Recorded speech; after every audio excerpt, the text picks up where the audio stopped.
नमस्कार साथियों, लोकसभा हो गया है मल्ल युद्ध का अखाड़ा। वहाँ पे इस चीज़ की लड़ाई हो रही है कि हम राज करेंगे तो हम राज करेंगे, हम खाएंगे तो हम खाएंगे। एक दूसरे पर जो इस 70-75 साल में, जब 60-65 साल से कांग्रेस राज की, उसके बाद जो जो चीज़ विपक्षी पार्टी को दबाने के लिए प्रयास किया गया और वही अब सरकार में आ गया है, तो पुराना पुराना चीज़ को खंगाल रहे हैं। बताइए, नेहरू जी का चिट्ठी खंगाल रहे हैं, आरोप प्रत्यारोप लगाते हैं। लगातार साल जो लोग सालों से राज करता है तो बहुत सारी बातें होती ही ऐसा। अब प्यार मोहब्बत किसी इंसाने है ना, इंसान को नहीं होगा। खाली देशभक्ति, जिसके अंदर सिर्फ और सिर्फ देशभक्ति था, वो सब तो शहीद हो गए। भगत सिंह को, चंद्रशेखर आज़ाद जी को, इनको प्यार मोहब्बत से नहीं था मतलब, न देश से, देश में सत्ता सुख पाने का लालच था। इनको सिर्फ और सिर्फ पसंद था कि हमें अंग्रेज़ों की गुलामी नहीं चाहिए और हमारा देश आज़ाद हो। तो इस तरह की विचारधारा के लोग तो शहीद हो गए। लेकिन उसके बाद जो अपने आप को कहते हैं कि हम देश को चलाए, देश को आज़ाद कराए, देश तो आज़ाद कराने वाले कोई और थे। और उसके बाद सत्ता सुख प्राप्त किया, और सत्ता सुख कैसे कैसे प्राप्त किया उसका पुर्जा पुर्जा जो है आजकल लोकसभा में बीजेपी खोल रही है। विपक्षी पार्टी को कोई मुद्दे नहीं है, और वो समझिए जो बांग्लादेश चाहे अफ़गानिस्तान इस तरीका का चाहता है कि एक बार तख्ता पलट हो जाए। जैसे शेख हसीना को भगा दिया गया, वैसे ही नरेंद्र मोदी को भगा जाए। यही बलशाली युद्ध करने का जो है सो प्रयास किया जा रहा है। और घर की लड़ाई जो है सो लोकसभा में आ गए। हालांकि कुछ दिन पहले ये लोग क्रिकेटो खेले थे और गुस्सा में एक दूसरे पर छक्का निकाल रहे थे, लेकिन पता नहीं क्रिकेट का है कि किस चीज़ का मामला है, वो जो है सो अब लोकसभा तक में आ गया है। और वैसे भी राहुल गांधी को यदि कि धक्का ही देना था तो अनुराग ठाकुर को देते। बड़ा लेफ्टिनेंट कर्नल वाला डिग्री सब लगाते रहते हैं, कम से कम देखता तो लोग जी कितना बाएं में ताकत है। तो इन्होंने किनको धक्का दिया? तो कमज़ोर आदमी को, वो बूढ़े सारंगी जी को, जो बेचारे उस शरीर से ताकतवर नहीं हैं, दिमाग से ताकतवर है।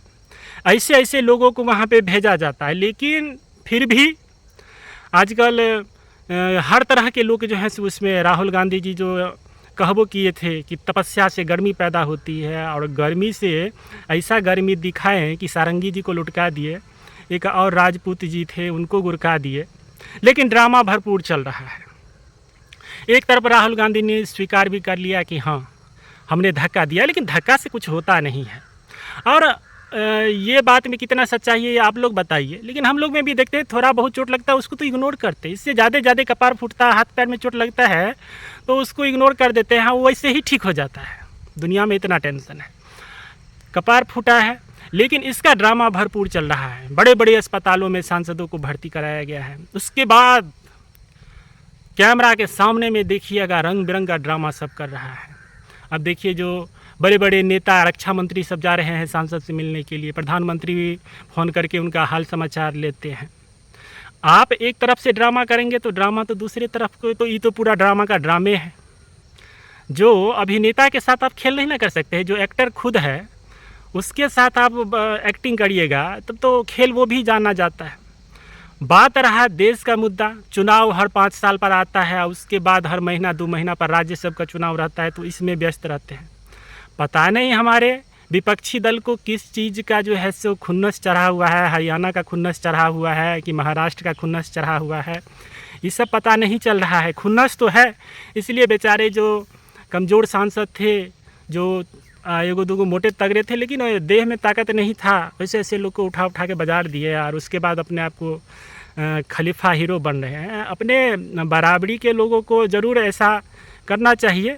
अनुराग ठाकुर जी हो गए, बहुत ऐसे हैं, रवि किशन को करिए, मनोज तिवारी जी हैं, इन सब से मल्ल युद्ध लड़िए।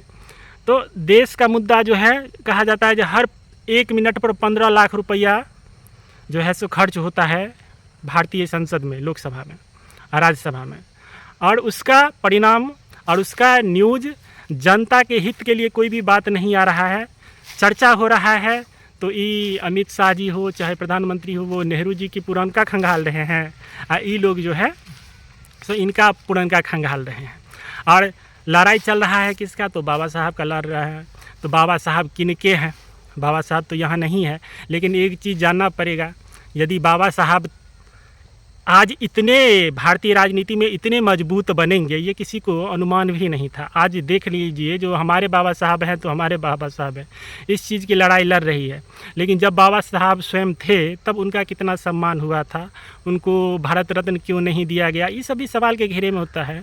और जानबूझ करके अपना कैंडिडेट उतार देना बाबा साहब के खिलाफ, जी इनको कैसे हराया जाए, ये सब भी प्रयास जो है सो आज हम लोग लोकसभा के माध्यम से सुन रहे हैं। अमित शाह जी ने पोल खोला है, हम लोग को तो उतना नहीं पता है, लेकिन ये चीज़ सब चल रहा है। यहाँ पे अभी जो है तो पुरनके बातें में आपस में एक दोनों परिवार लड़ा हुआ है, कह रहे हैं कि 2008 में जो है सोनिया गांधी सारा नेहरू जी का जो चिट्ठा था, चिट्ठी वाला, प्रधानमंत्री वाला, सब लेके चली गई। तो आरोप प्रत्यारोप एक दूसरे का चल रहा है। जनता का भलाई का, बेरोजगारी का मुद्दा हो, आज बेरोजगार जो है से मज़ा ले रहे हैं। बाकी और कुछ हो ना हो उससे कोई मतलब नहीं है, लेकिन जनता को जिस हिसाब से पुलिस द्वारा पिटवाया जाता है गलत उपयोग करके, तो आज अंदर जो लड़ाई हो रहा है वो देख करके देशवासियों को बहुत मज़ा आ रहा होगा। जो भरपेट खाए और उसके बाद लोकसभा में इधर उधर बहस किए, एक दूसरे पर प्रत्यारोप आरोप लगाए, सबका अपना अपना IT सेल हो गया है। वो दोनों आपस में, इनका बीजेपी का IT सेल हो चाहे कांग्रेस का IT सेल हो, कुछ बयान दिए उसके बाद ट्विटर पर वार होता रहता है, एक दूसरे को गलियाता रहता है, फलना चिलना। तो इसका जो भी मकसद हो, देश का तो कोई कहीं भी विकास नहीं हो रहा है। कैसे स्वर्णिम भारत बन जाएगा, कैसे अर्थव्यवस्था बढ़ जाएगा और लोगों की इनकम कैसे बढ़ेगी, इस पर तो कोनो चर्चा नहीं हो रहा है। इस घमासान में, इस मल्ल युद्ध में आप लोग कितना मज़ा ले रहे हैं, कैसे देखते हैं, इसका आप लोग राय विचार ज़रूर दीजिएगा। बहुत बहुत धन्यवाद।